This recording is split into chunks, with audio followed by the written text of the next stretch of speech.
Good morning. Welcome to another edition of Tech Tuesday presented by Delta Media Group, where we're kind of curious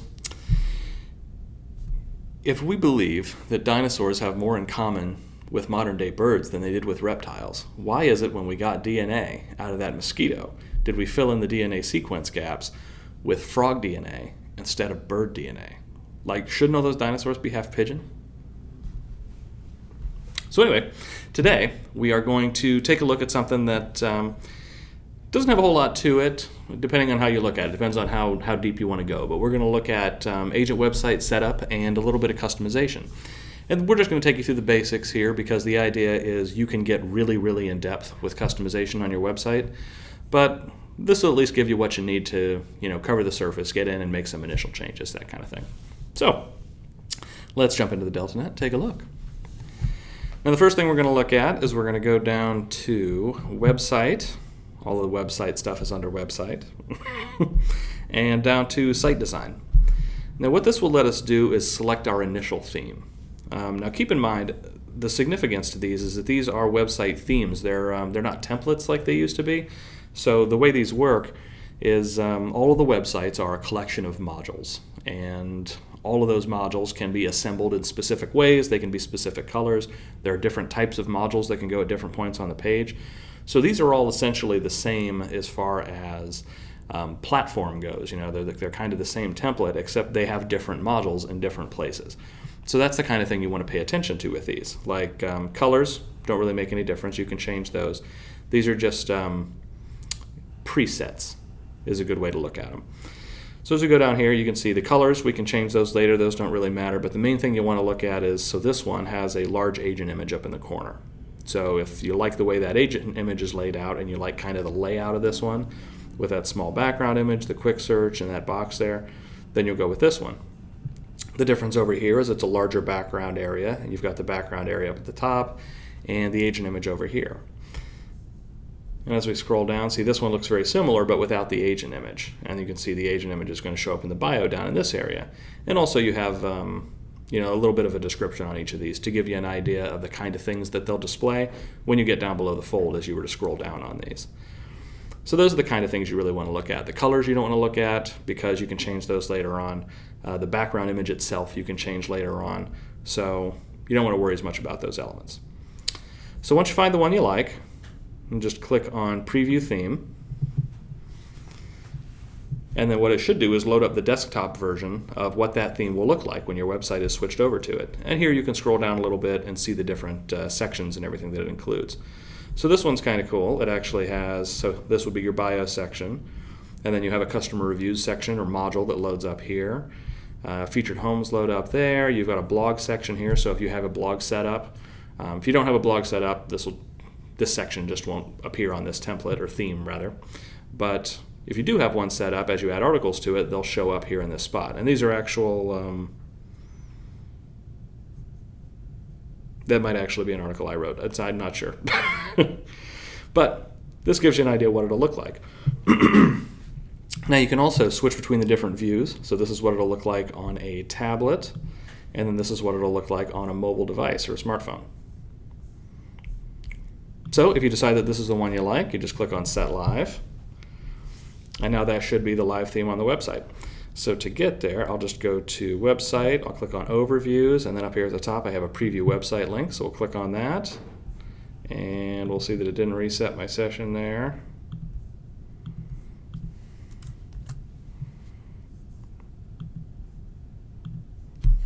We might be out of luck. It might not switch to the new theme for me.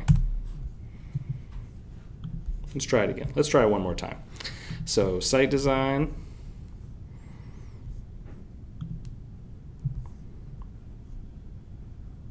Preview theme.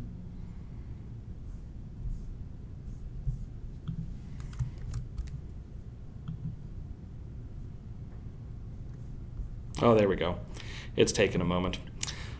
Every now and then, when you switch themes like this, it'll take a little time just because the replication is behind. So what it's doing is we have multiple web servers that are all set up. Some of the servers are caught up with a change I just made, and some of them aren't yet. And it's kind of random as to which one I'll get. And we just happen to have perfect timing during a Tech Tuesday when that would happen. And there we are. Look at that. See that? Perfect. So, now that we've loaded up the new theme, what we're going to run into is we're going to change, or I'll show you how to change some of the different elements. But know that because replication's behind, we might not see the changes take place live. So we might not be able to show you the results every time. But in order to customize our theme, now that our new theme is loading, and you can see everything loaded up there the way it's supposed to, we'll go down to Website, and then Modular Theme Editor. And this gives you the options where you can actually customize the different elements of that website theme. So as we go down here, we have agent name color. So we've tried to break these down into sections to make it fairly obvious what each one of these things will do.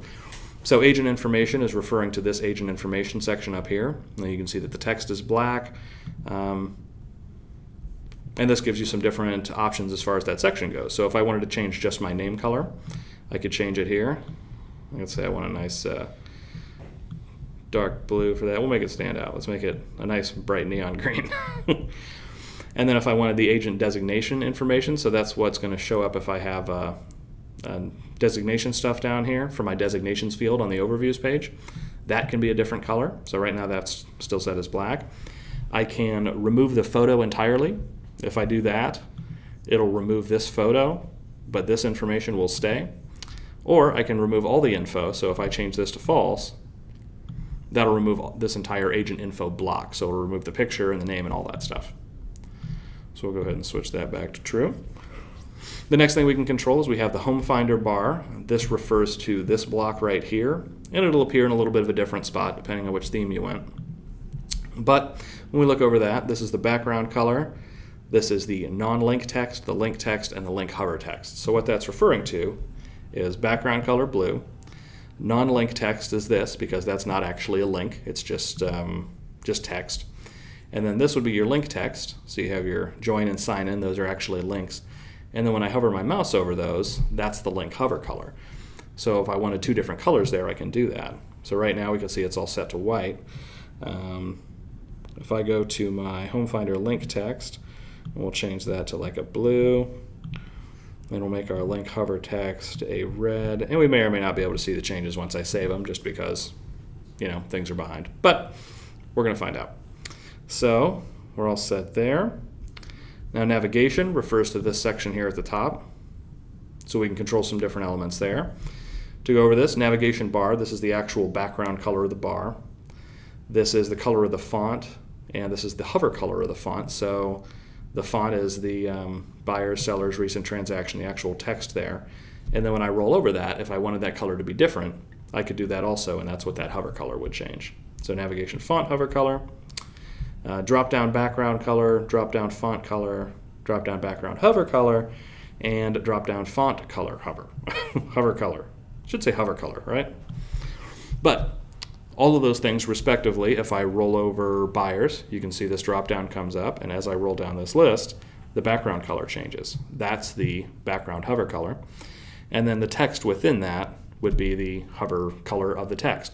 So right now it's the same, but if you wanted to say, change this hover to a completely different color, and this white wouldn't show up on it, you could switch the text color at the same time. So if I wanted these all to highlight in white and then make the text black, I could do that. So I could say drop down background hover color, we're going to change that to full white, and then drop down font hover color, we're going to change that to black. There we go.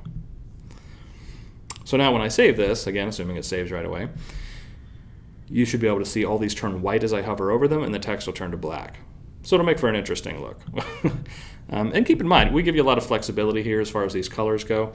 So you can do a lot of things with these, but you always want to be careful with making sure that the colors match up and line up, and really follow what your brand follows. All right, so the next thing we have here is we have a little bit of content for the home page. So in this case, there are a few different things that are featured on this home page. One is number of reviews. So in some of these themes, instead of showing the reviews in a line like this where you can actually cycle through them, it'll show all the reviews in one spot. This would allow you to determine how many reviews it shows there. Or if you wanted to get rid of that section entirely, you could just change that to 0, and then it would show no reviews, so that module would be gone. You can put a title on the featured homes section. So right here where it says featured homes, we could change that to my listings if we want. And then we can choose how many will load up there. So it's set to 6 by default. I only have 2 active listings attached to this account, so that's why only 2 are showing up. But if I had 6, it should show all 6 there.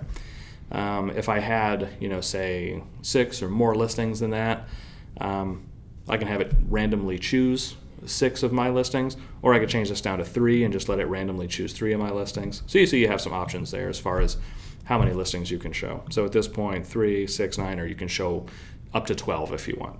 And if you have more than that, you can just have it pick which 12 show up at random. In fact, it should do that by default. So now next down the line, we have a section where we can choose our background graphic. You always want to be careful with the background graphic. The main thing is you want to make sure that you choose the right size, and it has down here the file size needs to be less than 15 megs, and actually, ideally, you want it to be far less than that because that affects how quickly the page loads. But you should also make it 1800 pixels wide by 700 tall. Depending on the image you use and how you want it to lay out on the page, keeping in mind that as the browser window changes sizes, that will stretch and compress the image also. So, if you have an image with text in it, you generally don't want to use those because you can't really control what part of that image the page stays focused on because that depends on what size the browser is. Every user could have a different size browser, so it's not going to show up consistently for everyone. So the general rule of thumb here, 1800 pixels wide, and you can usually, depending on the image, let the height adjust proportionally when you resize the image. And then it's a good idea to run it through something like compressor.io to actually make the file size as small as possible so that your home page loads as quickly as possible.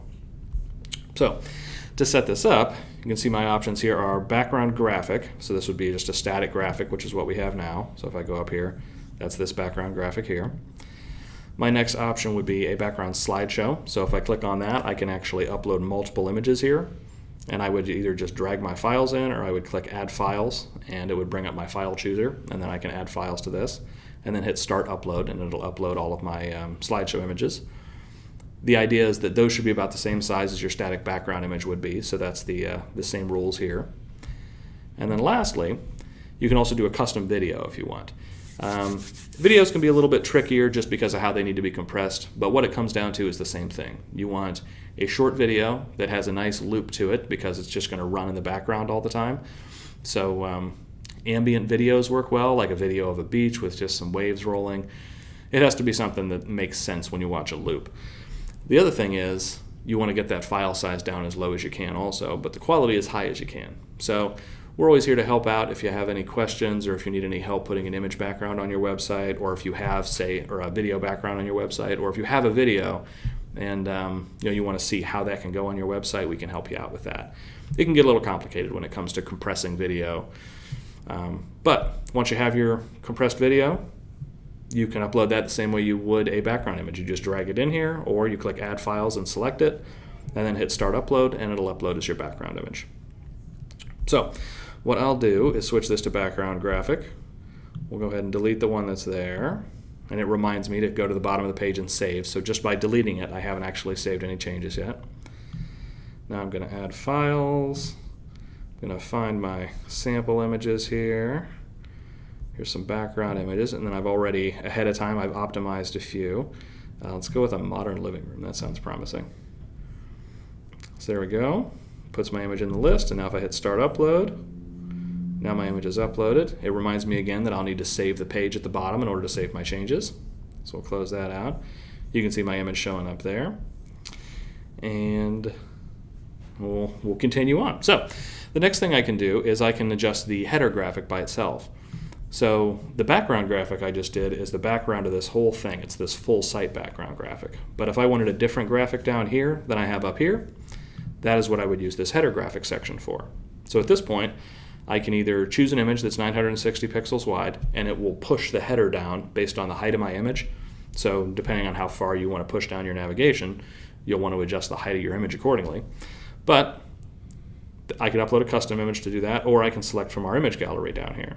And we have a lot of these left over from holidays and things like that used to be available with our template system also. So if you use some of our older website templates from a few years back, a lot of the same headers are still available here. So if you wanted to change out your header image for different holidays and things, you can do that. The next thing we can do is if your header doesn't have your company graphic, you can check this little box and it'll make sure that the company's logo shows up there also. So moving on down, next thing we have is the header logo. So this allows you to control what logo shows up in the header. And this is the company logo that shows up right here. What you can do with this, and the reason that we have this section, is you can choose from the different company logos to choose the one that's going to fit best on the graphic that you chose for the background. So if you chose a really light colored graphic, there was probably a darker colored logo down here you can choose. Some of the logos, like this one for example, have like a background glow to them. So even if it's on a dark background and normally wouldn't show up, there's actually a little bit of a glow here that you can't really see very well. That sometimes comes out very well as far as those go. So we'll switch to that one, why not? And there's also the ability to upload custom logos. As we move down, the next thing we can do is the quick search section. So it says quick search background graphic, but this is the background graphic addition and some settings in addition to that. So if we take a look here, this is the quick search section. So it's kind of that above the fold section, but below the navigation. If I put an image there, it's just going to fill in this section. So the idea is, if I want to use a custom header graphic and then a custom quick search background instead of a full site background like this, that's how I would do that. I would set my header graphic up here, either by choosing it or uploading one, and then I would set my quick search background graphic down here by uploading whatever custom one I want.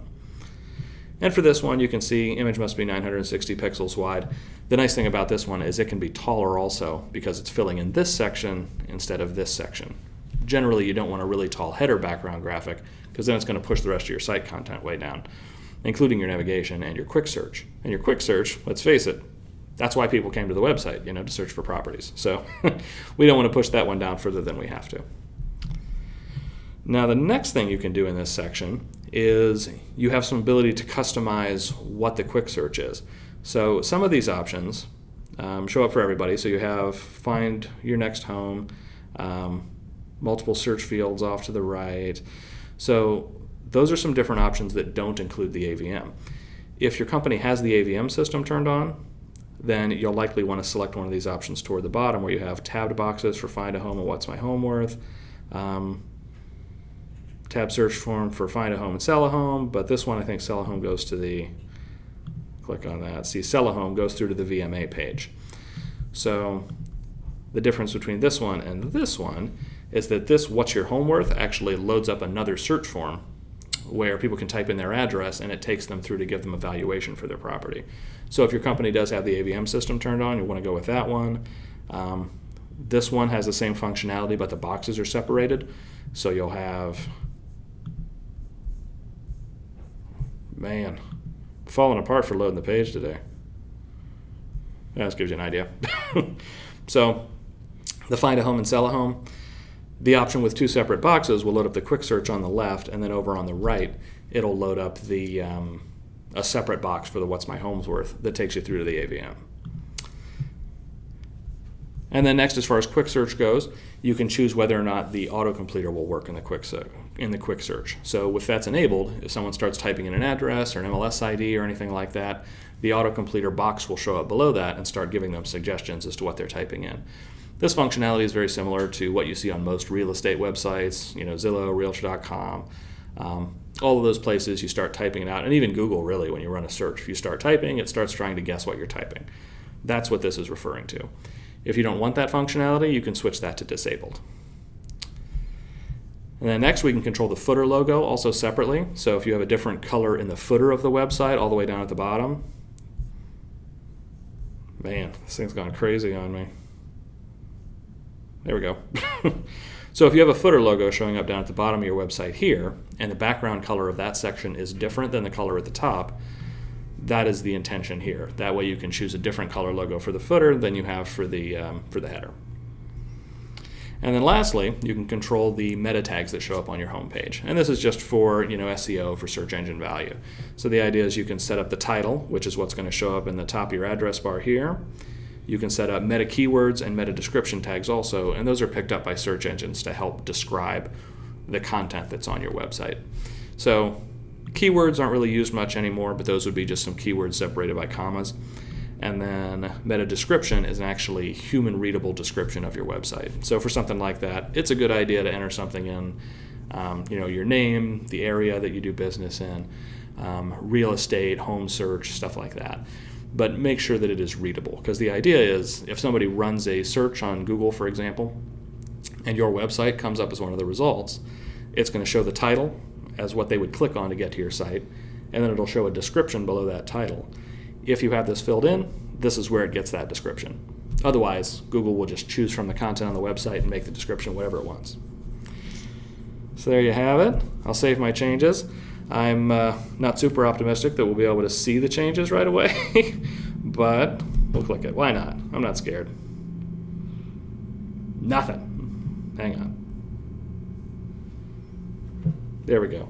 So, and you can see it actually took some of the changes into account. So we've got some of my color changes are in there. I loaded up an old background on the old template, but that gives you the idea. So that is how you would make the changes. Normally you'll see the changes take effect just about right away. In this case, I would probably have to sit here and refresh a little while before I see the changes take effect. It's going to happen sometimes, doesn't happen very often, but on occasion, you might just have to wait a little bit for the changes to kind of fully propagate. So, there you have it. I don't know whose dog that is. So there you have it. So, as always, thanks a lot for joining me this week. Man, nothing's working today. I'm telling you, I blame the tech guy over there. So, thanks a lot for joining me. If you have any questions, concerns, comments, feel free to comment on any of our videos or send an email into support@deltagroup.com or just give us a call.